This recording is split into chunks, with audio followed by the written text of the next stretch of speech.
J.R. Smith with the CJ McCollum special. You are Locked On Fantasy Basketball, your daily podcast on fantasy basketball. Part of the Locked On Podcast Network, your team every day.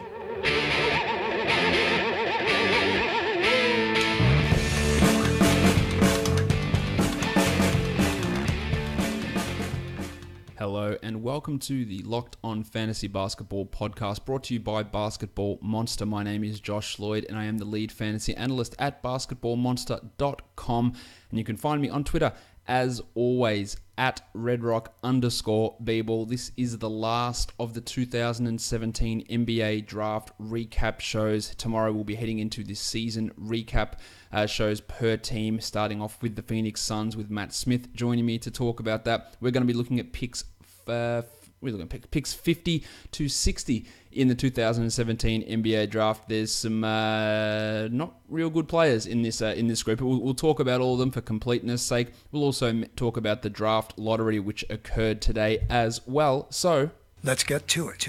A quick note on the draft lottery. Phoenix obviously ends up with the number one pick, staying there. They had the highest odds. They got the number one pick. I think that's 4 years in a row now that the team with the highest odds have ended up with the number one pick. So Phoenix gets that number one pick. The Sacramento Kings moved up a long way from pick number 7 all the way up to pick number 2 to get that second pick, with the Atlanta Hawks moving up from pick 4 to pick 3, moving Memphis back from pick 2 to pick 4, and Dallas also moved back from pick 4 to pick 5, the Magic going back from 5 to 6, and the Bulls going back from 6 to 7. That is massive for Phoenix to get the number one pick. It's massive for Sacramento to get that number 2 pick, and it's a real bonus for Atlanta, obviously getting that number 3 pick.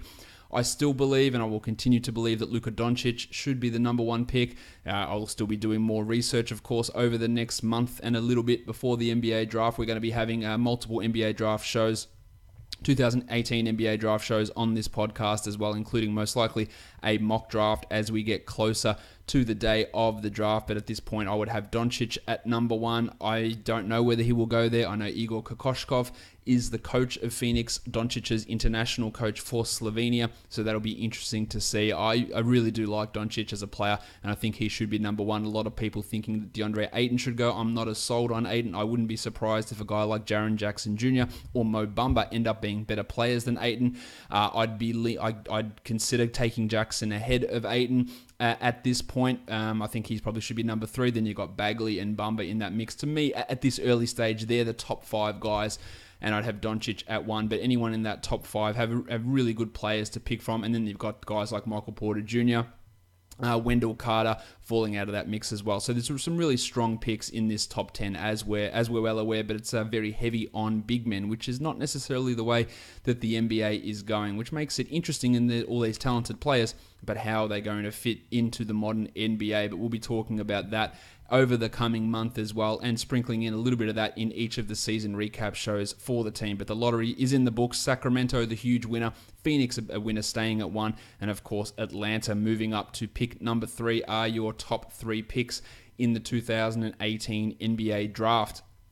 As I said, we're doing the 10th edition of the 2017 NBA draft recap, looking at picks 50 through to 60, and the players in this group, they're not great. Nobody really had any sort of impact. In fact, the best game out of any of these players in the NBA was Alec Peters, who put in a massive game towards the end of the season. We will start with pick 50, a player who we didn't see in the NBA this season. It was a pick from the Philadelphia 76ers, another big man, Matheus Lesor, the French big man. He's 6'9", power forward, maybe center at a pinch, 22 years of age, and played last season for, I'm going to pronounce this incorrectly, Crvena Zvezda. I'm sure that's completely incorrect, so anyone who wants to tell me how wrong I am, please go ahead and do that. He is, as I said, a French big man born in Martinique, but now he's a French guy. He did play for the Sixers in Summer League, 3 games. Didn't do a huge amount there to get us overly excited, but his shot blocking was impressive during getting that playing time. Now, what he did in his time over in Europe, he played 71 games across all competitions. He played Serbian Cup, League, the Adriatic League, Euro League. He played fairly well in all those games. Didn't play a huge amount of minutes, averaged 19 minutes per game across his 71 games. Started in 58 of those and averaged 8 points, which is not a bad result from a big man. 5 rebounds, 0.8 blocks with 0.9 steals. So some okay defensive numbers. You'd hope for a little bit more in the block area. He was 61% from the field, 62% from the line. In no means is he a stretch big man at all. He only took a couple of threes for the season. I think he only hit one of them for the entirety of the year. The free throws ties into a lot of big men's struggles at the line. Nothing overly special about Lasor. A little bit undersized to play center. He's got decent mobility. But again, we talk about the Sixers having Bolden, having Embiid, having Šarić that plays some center, having Onjes Pasečniks in Europe as well. It's really hard to see where Lasor fits in with this team. Just most likely going to be one of those future traded asset type of guys rather than ever having a meaningful impact with Philadelphia or probably, to be honest, in the NBA. But he's not a guy that I completely write off. Some of the stuff I saw with him pre-draft last year, he was impressive. He had some okay statistical translations for his time in the French league last year where he played for Nanterre and did okay during that time there with some pretty decent block rates, but that did drop off a little bit this season, unfortunately for him in the EuroLeague especially.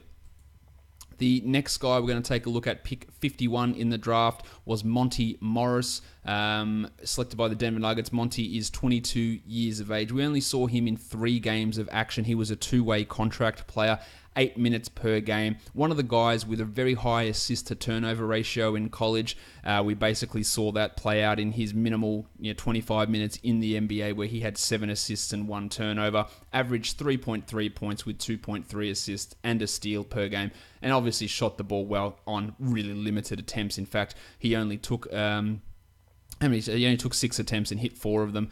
The assist rate is really encouraging. The steal rate is really encouraging, but it is, of course, very, very limited playing time there for Monte Morris as a point guard.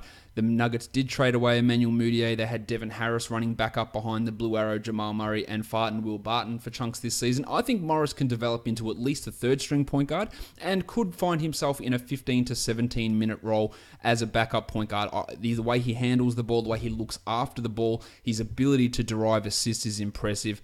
The shooting stuff, we don't know how that's going to translate in the NBA, but some positive signs from him in his limited time.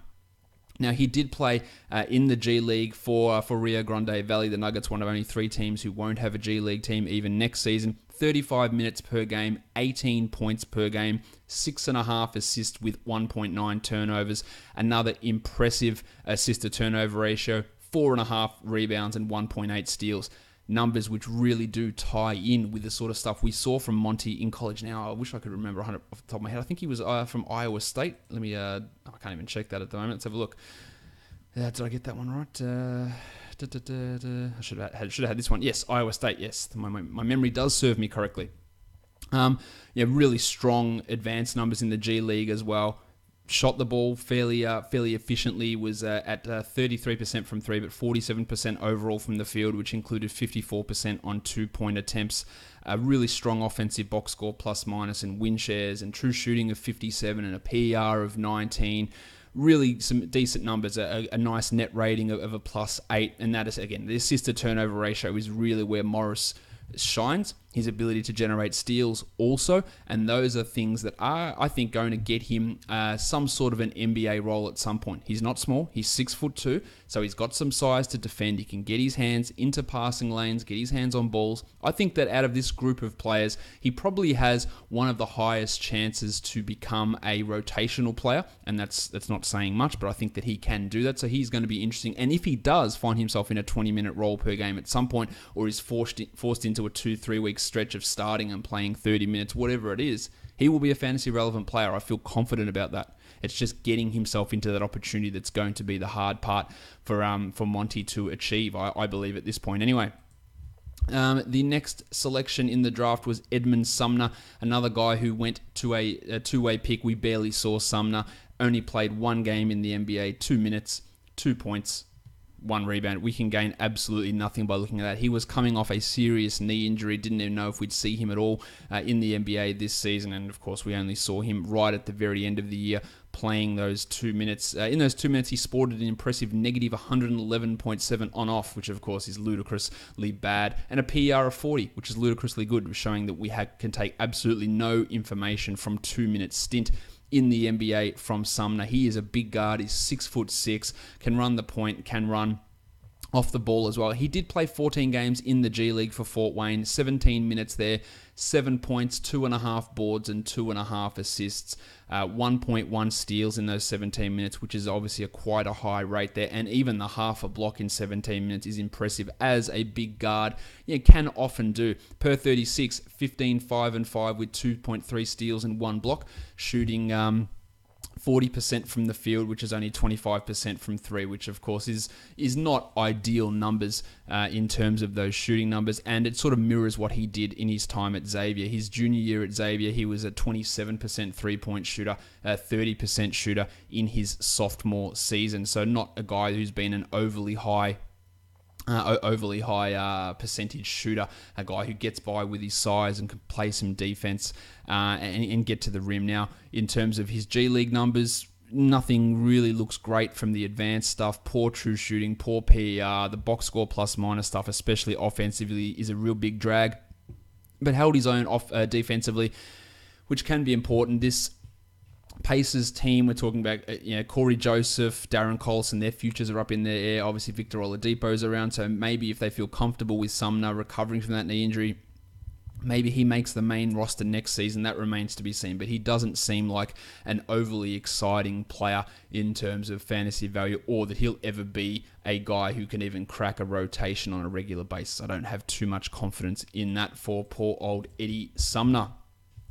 The next guy we take a look at is another two-way player, Kadeem Allen, 78-year-old Kadeem Allen, who was a selection at pick 53 by Boston. Of course, he was not 78 years old. He is 25, which is exceedingly old for a rookie coming in from Arizona. We saw enough of him this season, 18 games, 6 minutes, and we saw the Celtics battling injury, but he struggled. 27% shooting. Didn't hit a single 3 despite attempting the number there. 11 of them, missed all 11 of his shots. A true shooting of 37%, 4 assists per 36, 1 steal, 6 points. Absolutely nothing to get excited about, I don't think, with his time in the NBA. He was one of those guys who was quite a prolific assists guy in his time at college, but it didn't translate to his limited time in the NBA. He also shot the ball quite well in his 2 years at Arizona, 40% from 3 and 46% from the field. Now, he did play in the G League for the Maine Red Claws, and 35 minutes per game is a much larger sample size. 17.7 points with 5.5 rebounds and 5 assists. That rebounding rate is very strong for a guard. 2.2 steals and 0.6 blocks, also really impressive numbers. 30% from 3 is the troubling thing there. 45% overall. Advanced numbers, they shine on him pretty well. Nice above average win shares, good box score plus minus, good defensive numbers, strong VORP. True shooting still needs some work. A PER of 18, strong steal rate, decent assist rate as well. Pretty much double his turnover rate, which are all things that point to a guy who can be okay. But at the age of 25, with a team that's going to be welcoming back Kyrie Irving next season and Gordon Hayward, who handles the ball, I'm not sure that Allen even finds himself on this Boston Celtics team next season. Did some things okay, but realistically, nothing for us to get overly interested in with Kadeem Allen in his time in Boston. The next guy we'll talk about, Alec Peters. We had a little bit more of a sample size from him in the NBA, 20 games and 11 minutes, 225 minutes in total. He averaged 4 points and 2 rebounds with a 3 per game. Shot 38, 80, and 31 for a true shooting of 52%. But let's go back to the final game of the season for the Suns, their great tank-off. 28 minutes he played, 36 points with 8 triples, 9 rebounds, 2 assists and a steal. 61% shooting from 3 on 13 attempts, 60% overall from the field. Clearly, an absolutely monster performance from Alec Peters, but nothing in any of his other performances really showed that he could do that. But he's a guy who takes threes. He's got no problem with taking those 3-pointers. Didn't hit them at a very high rate, but that last game actually, okay, Can he develop in time into an Anthony Tolliver?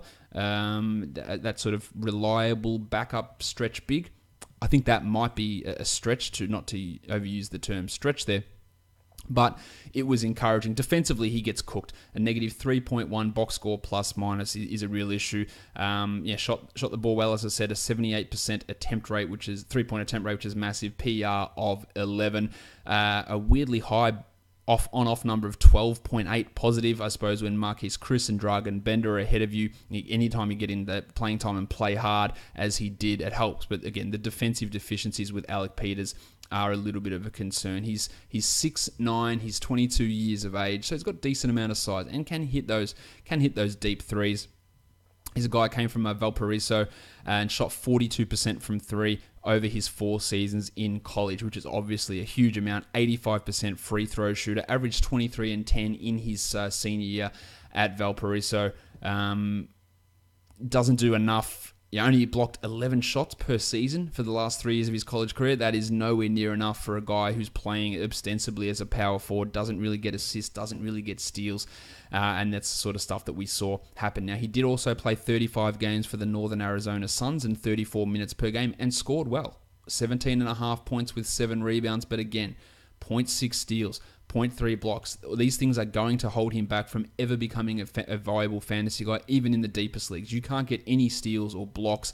It's a real concern. But he hit 41% from 3 and hit 3.7 triples per game for Northern Arizona. Did what he does best.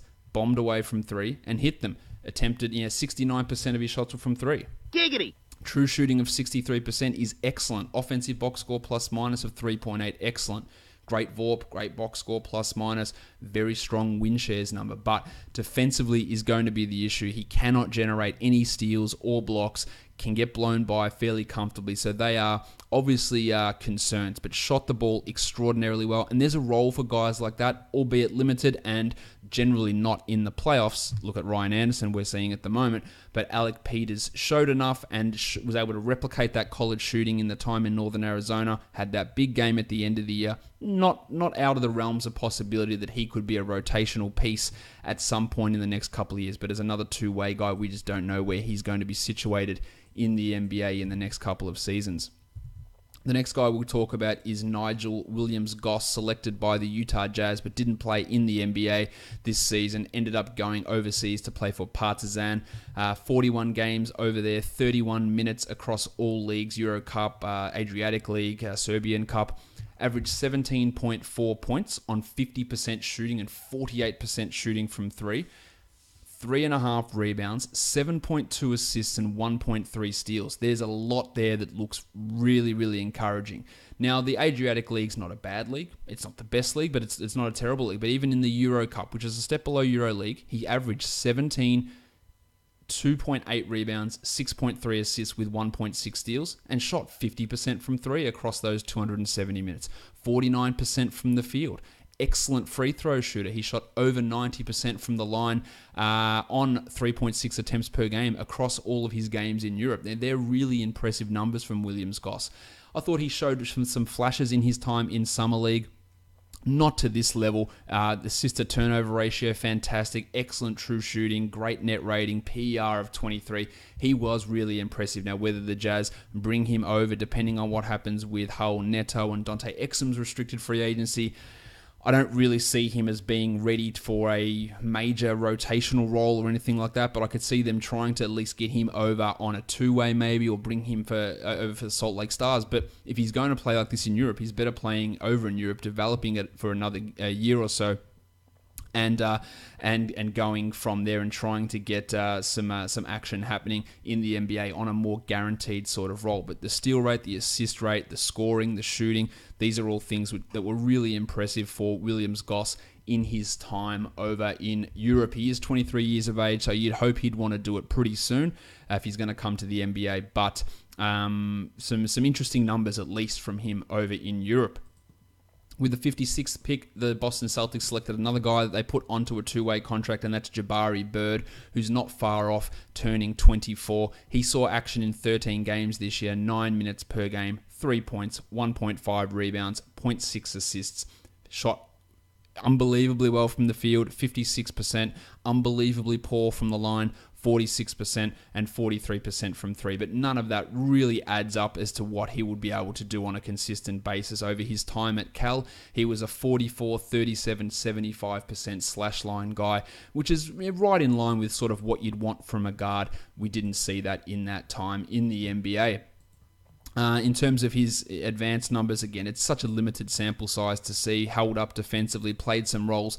He actually started a game, played some roles that we probably didn't expect to see him play. In that start against the Nets, he played 29 minutes and had 7 and 7 with a steal. So, strong in terms of his ability to rebound. And that was in the midst of 3 games out of 4 where he played over 20 minutes and actually looked at home in there. A 15-3-3 with a 1-1 and a 9-5-2 against the Bulls and the Hawks, albeit against substandard opponents. If we look at what he did in the G League, because he played 20 games for Maine, 35 minutes, 19, 6, and 2.7. So another familiar theme there is he is a very, very strong rebounding guard. At 6'6", he can play a little bit at the 3, play at the 2. Assist-wise, not much, 2.7, 1.4 steals, and shot 52% in the G League, 33% from 3, and 60% from the line, which is weird that he hadn't been able to hit his free throws at all in a professional setting. Good advanced numbers, strong true shooting, good PER in the G League. The assist rate is a troublesome thing. Steals were pretty good, decent block rate as well for a guard, good offensive talent, and held his own defensively. So I think that the Celtics, out of him and Kadeem Allen, Bird is the guy that was more impressive to me this season, and the guy that if they're going to hang on to any of them, he would be the one that I'd be looking at for them to hold on to. But in terms of him ever having a fantasy impact, I just don't really see it happening for Jabari Bird. He was the last player that was selected in the draft that actually played in the NBA. The remaining 4 guys all played either in Europe or in the G League. The next one we look at is the Brooklyn Nets pick, Sasha Vezenkov, who played for Barcelona. A guy who I thought was going to come over the year before. He's a 6'9" wing player, small forward. Didn't get a huge amount of playing time this season, just 14 minutes per game.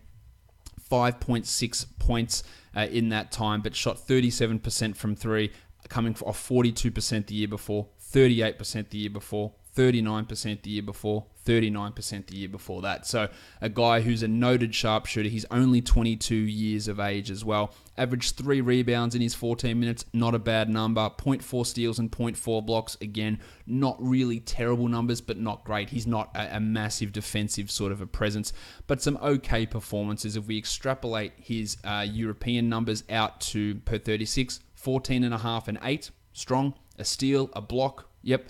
Along with 2 triples per game on 37%. He's the sort of guy who can come across, you think of a European wing player who shoots, a Mirza Teletovic sort of a player. I think he can actually help the Nets be one of those guys who can spot up for 3 off the bench, play a little bit of stretch 4 as well. Be interesting to see if they bring him over next season. But out of this group, especially of these last 4 guys, I think he can be a guy that does impact in the NBA. Maybe not to the level of, say, another European shooter like a Bojan Bogdanovic.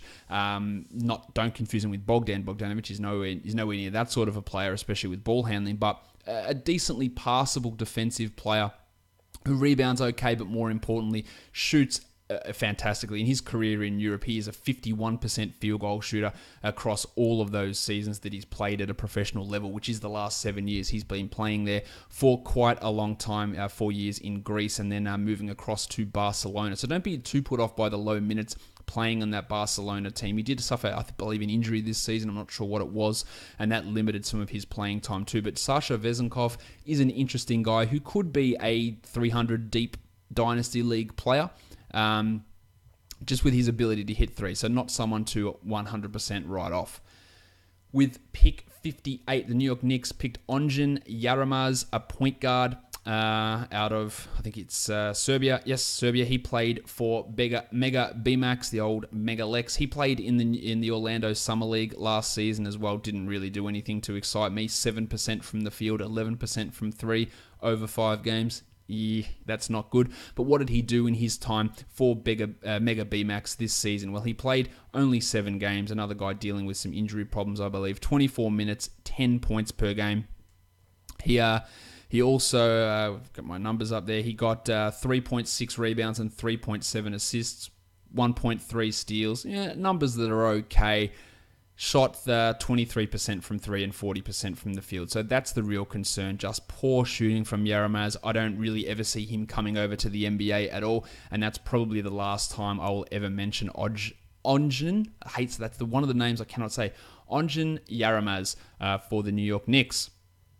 The 59th pick was by the San Antonio Spurs, and it was Jaron Blossomgame out of Clemson. The Spurs never signed him, but they signed him to their G League team, the Austin Spurs. He's a 6'7" forward who did have some time. He played in the Summer League, and he was all right. You think he showed some decent numbers in college, but nothing spectacular, especially in his Summer League stint. But in his time in Austin, he played 50 games, 30 minutes per game, 16.5 points with 8 rebounds. That's the sort of guy he was at Clemson. A strong rebounder, decent scorer. Block rate is horrendous, 0.4, 0.8 steals, 1.3 assists, and shot 30% from 3. But an efficient inside finisher, 55% from the field. Shot his free throws well, but I just think that he is just way too limited as a player to ever really crack an NBA roster. But still, some okay signs out of him. Strong PR, good true shooting. Doesn't do anything defensively really all that well, but a nice plus 12 net rating, strong win shares per 48, decently strong VORP and box score plus minus. All things which, okay, he's fine. He made the All G League team this year. Actually, I probably should have a look who actually ended up making that entire team. I'll have a look at that now. And did enough on a strong Austin team. I just don't really ever see him becoming a factor in the NBA. The All G League team, by the way, for this season, first team was Lorenzo Brown, Thomas Bryant, Quinn Cook, George Niang, and Jamil Warney. The second team was Alex Caruso, Emil Jefferson, John Motley, Christian Wood. And the third team was Jaron Blossomgame, Luke Cornett, Walter Lemon, and Landry Noko. I don't know why there's only listed as four players on those second and third teams, but that's what Basketball Reference is currently showing me, so that's interesting. The 60th pick in the NBA draft was by the Atlanta Hawks, and it was Alpha Kaba, a guy who, again, his overseas stats translated fairly well. We did see him participate in Summer League. He averaged 5 points in 11 minutes, 0.6 blocks in that time as well, which is a pretty decent block rate, 0.4 steals, shot 50% and 63% from the line. So I thought he showed bits and pieces at Summer League.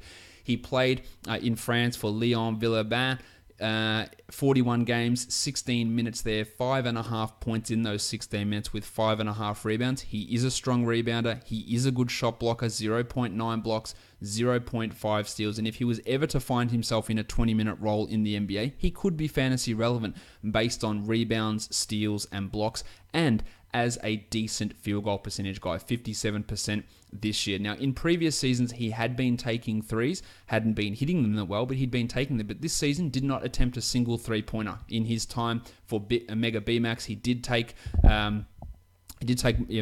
over a 3 per game in the 16-17 season, but seemed to cut that out of his game this season and became more efficient and still provided those defensive numbers. So a lot of that stuff is important for him. Another reason why he translated so well was those high steal and block rates. Last season, he averaged over a steal per game and was around a block a game per in only 24 minutes or so. So they were important numbers, and he still was able to keep that up to a degree this season playing in that new league in France. 19 PER, he had a true shooting of 59%.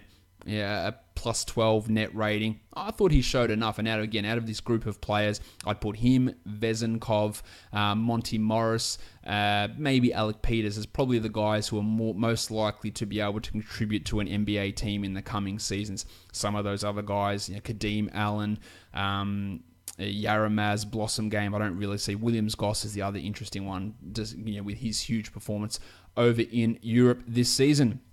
That does wrap it up for the 2017 NBA Draft Recap. All 10 of those shows are now done, so you can go back and check out whatever prospect you want to hear about. Tomorrow, we kick into the season recap shows. Phoenix Suns with Matt Smith. We'll be talking about all the Suns players, what's happening with free agency, draft picks, general chatter about the team with Matt. I'm sure you, like me, are looking forward to getting him back on the podcast to talk about that.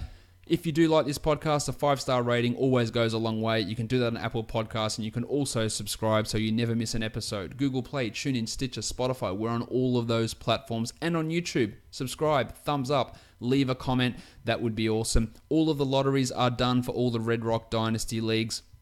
One thing, I am going to be starting new Dynasty leagues this season. I'm fairly sure about those. Priority to get into those leagues goes to Patreon subscribers. So patreon.com/redrock_bball. And we'll also be doing the seasonal redraft leagues, head-to-head and roto.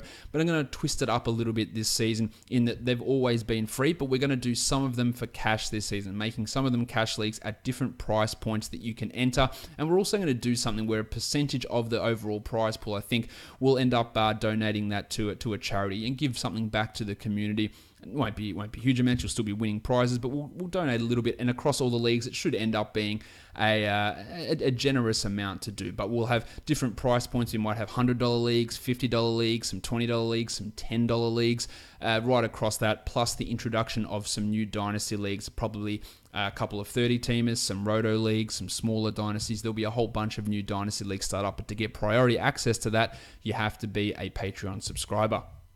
Guys, we are done here. Thank you so much for listening, everyone. See ya.